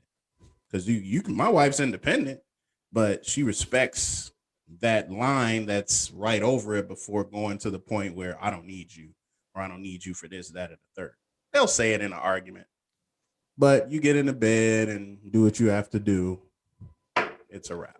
Well, for me, I think the term independent or too independent, if I'm a man in a relationship with a woman and the first time that I say, oh, you're too independent, it's really from a selfish standpoint because there's something obviously that I want out of her in that moment. So if she's saying, or I'm feeling that she's being too independent, it means to me that I want something out of you that you aren't willing to give because you are quote unquote too independent. So technically it can be looked at, listen, hear me out. It can be looked at as a selfish want when you say a woman is too independent. I actually prefer you to be independent. I don't know. I've never met anyone that's too independent because I don't know where that line is for me, right?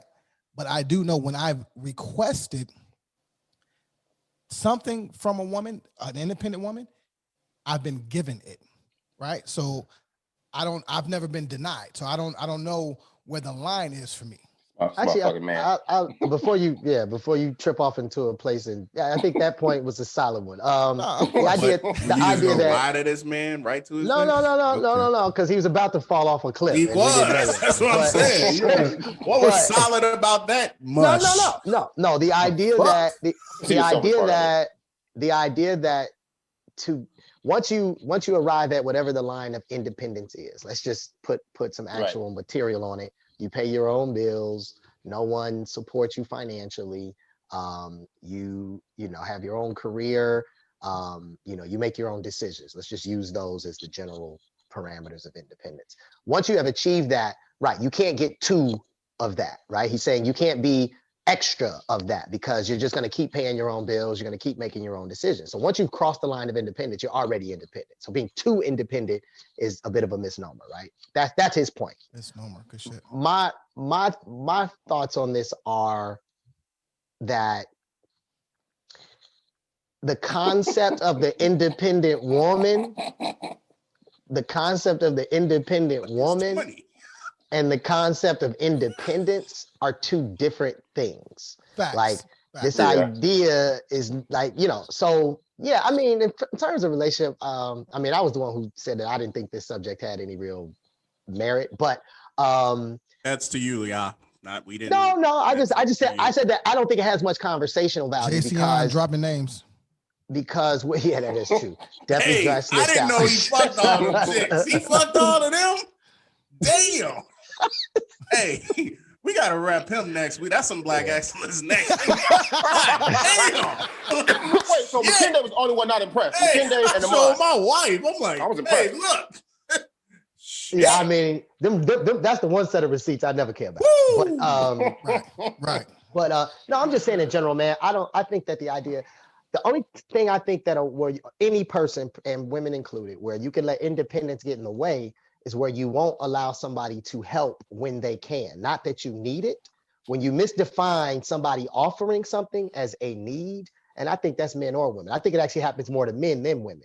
Where we assume, somebody offering us something means that they're suggesting we need it when they may just be offering. You know what I'm saying? That's pride. That's a pride thing. Yeah, That's what I'm saying. Word.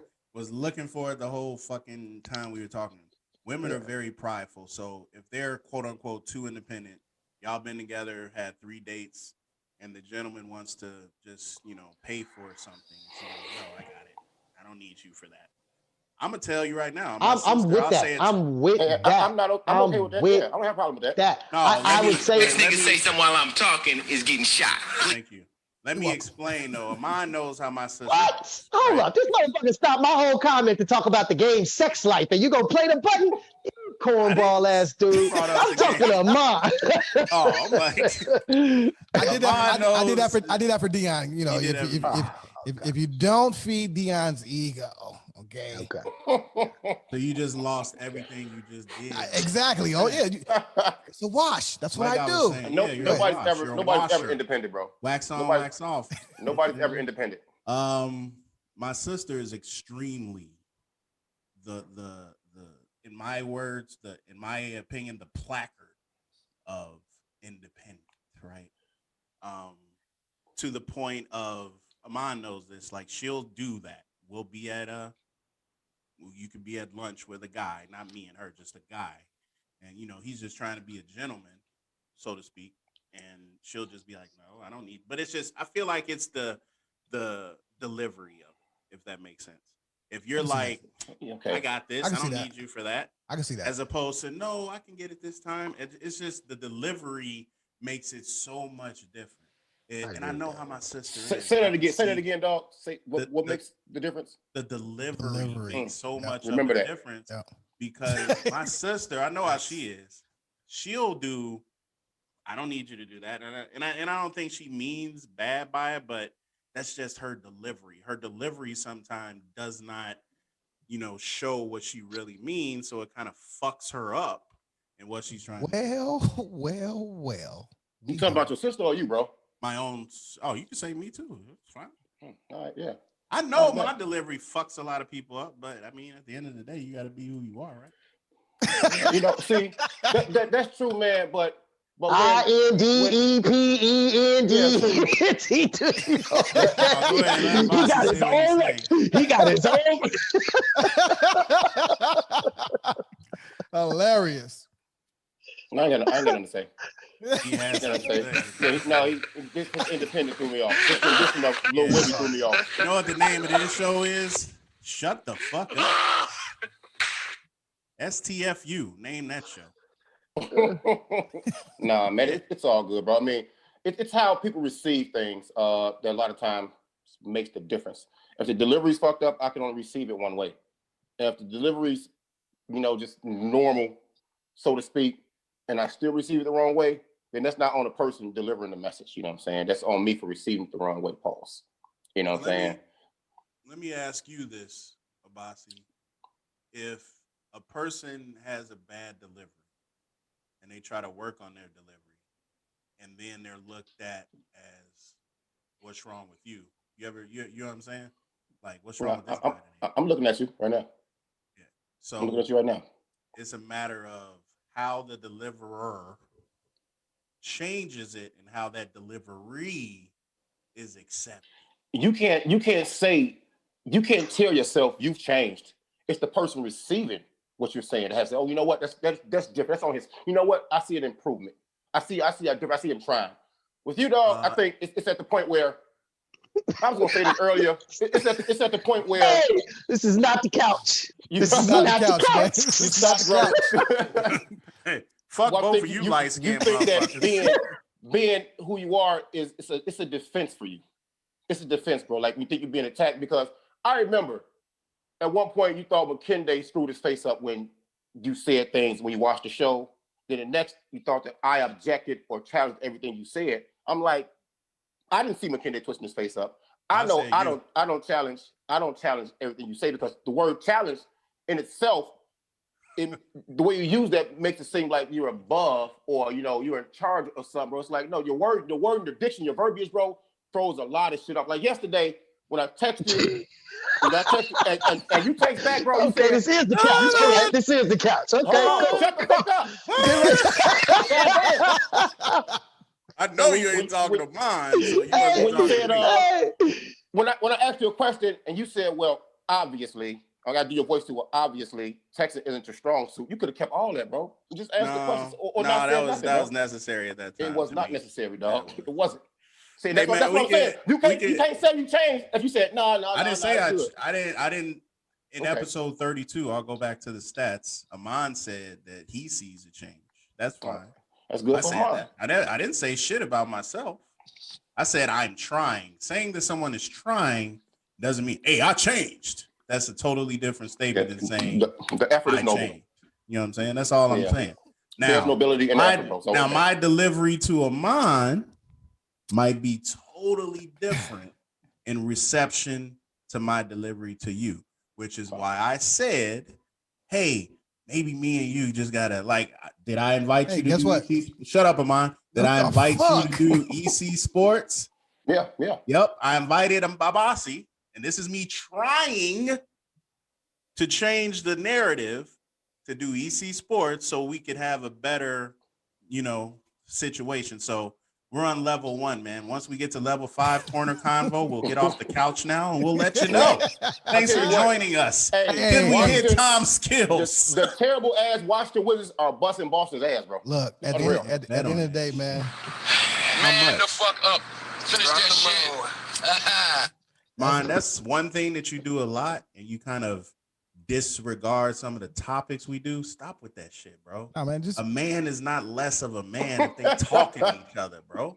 I didn't say that, bro. Look at McKinley, though.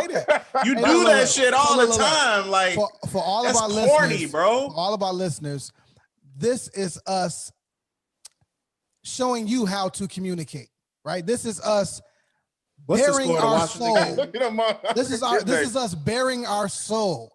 You guys get to see and hear us go through shit at the end of the day. And it's not a problem. It's all love out here, man.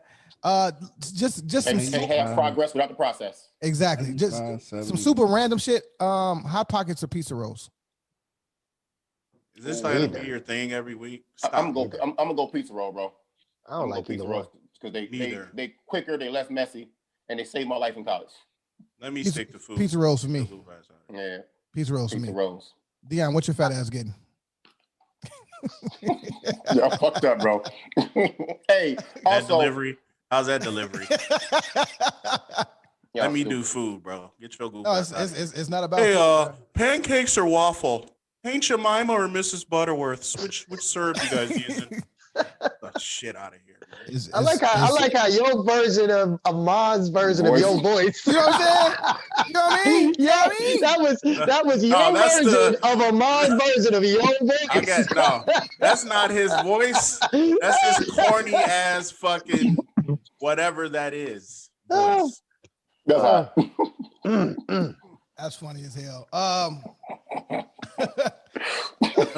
Well, I guess we're about done, man. Yeah. Let me shout out to the photographer real quick. I'm sorry about that. Yeah. Go ahead, brother. Share my screen. Hold on. Man, the fuck up. Hey, shout out to Dante, our good friend Dante for the hat. Negro Dante, League. Shout out to you, brother. Negro League. Get a woman the fuck up. Ooh, excuse me. You so Can cool. y'all see my screen now? Wait. Nope. Why you look so intense, bro? Because I'm close like an old person looking in the phone. Can y'all see this? We can see you. No, yeah, and it's entirely too close. And your whiskers are terrible. Just gonna have to edit this part out. Does he line it up? Does he line it up? What the fuck? Do you go to the barbershop and be like, yeah, bro, hit this. Boy. You missed this right here. That boy face. Wait, how come y'all can't see my screen? Oh well. I'll just show. I wanted to show some other ones, man. We had some dope photos of. I put them on the page, but we had some dope photos of Felicia Rashad and Debbie Allen. But in celebration of Galentine's Day. But but no, this is Brother Sleep. He took some iconic photos. I really wanted to show you some of the other ones because a lot of those March photos. Martin Luther King was one of his early subjects, if you will. So a lot of those walk on Selma photos that we see with Rosa Parks and crossing the bridge in Birmingham and things like that. He was that photographer. He was super duper dope, man. Has some really good captures. He got some stuff with Aretha Franklin. But yeah, so I'll post the rest of them on the Facebook group. You wouldn't have been able to put Aretha on the screen. She got too much titty meat, bro. We need two. There's definitely some facts to that. two monitors for that. Nah, man. I love that photo because whatever he's saying to her, she's not paying any attention. I disagree. Nah. See, that's not how I read that. That's not how I read that. No, as a man with daughters, I'm telling you what this is right here. Listen to me, right? Because you clearly can't make kids. You're sterile. I don't know what's going on there. What I'm saying, he'll put that on the what I'm saying Instagram is this week. Brother MLK is saying intently he wants her to wash these dishes and why she ain't even washing them. She is saying in her mind, yeah, Dad, I hear you. I ain't fucking with you. And she's going to walk off, and then he's going to have the shit face. And then it's going to take the mother to come through and have her do something. Man, you need to call your daughter, man. You got some traumatic, shit you need to get through, man. Yeah. I don't see that at all. I don't see that at all. Okay, tell me, what do you see? What do you see? Go ahead, Dion. What I see is him saying, put that damn biscuit down and put some butter on. I definitely don't see that, but go ahead. I don't know what's going on in the picture, man. MLK looked like Dion and the girl looked like Abasi facial expressions when they be going through these little moments right now. Like Dion's in his full explanation and Abasi getting his face squared. Look at it right now. Look at his face. All right, 1,000%. That's what I see. 1,000% disagree with being related to a little girl in any family. Hey, regardless of our situation, I'm with him. Don't ever compare that to a young girl. The fuck? What is you on? He could be the photographer. No, I like that. You know what? Outside. You know what? You know what? He could be the thing on the wall. I think he's telling her be very independent when you grow up, because these grown men ain't shit. I think that's what he's telling her. For sure. You know what I see? Yeah. I see him saying, "Ask your mama." Ask your mama, bro. Why do you always ask me these questions? Yeah, ask your mama. These are facts. Hey, you know what? I like that, man. I like that. We should do this. Just everybody's interpretation of the photo. Interpretate a photo. All right, I'm with it. I love that. I'm with it. Dope. Yo, you sure you don't want to go back to cheeseburger or fish sandwich? No. Let's go. No? We can keep that too. Done. Okay. Hey y'all. Yeah, let's go wrap this thing up, bro. Paul. Yeah, it's time. All right, man. Once again, man, I hated being back in it. I feel like we back in jail, right? I hate it. I hate it. Give us free, okay? We will be back in the building soon, okay? It's brick ass cold outside too. Let's be clear. In that contract though, Dion, make sure you write up in our seating arrangement when we sit down in the studio. Man, I gotta sit next to McKinday. I'm gonna laugh every week.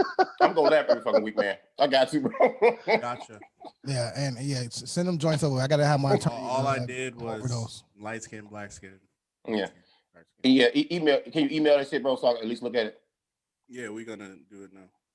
All right, y'all. I'll have my people get in contact with your people, because my people are not your people. And one time for the one time. Love y'all. It's the Corner Combo. That's so stupid, man.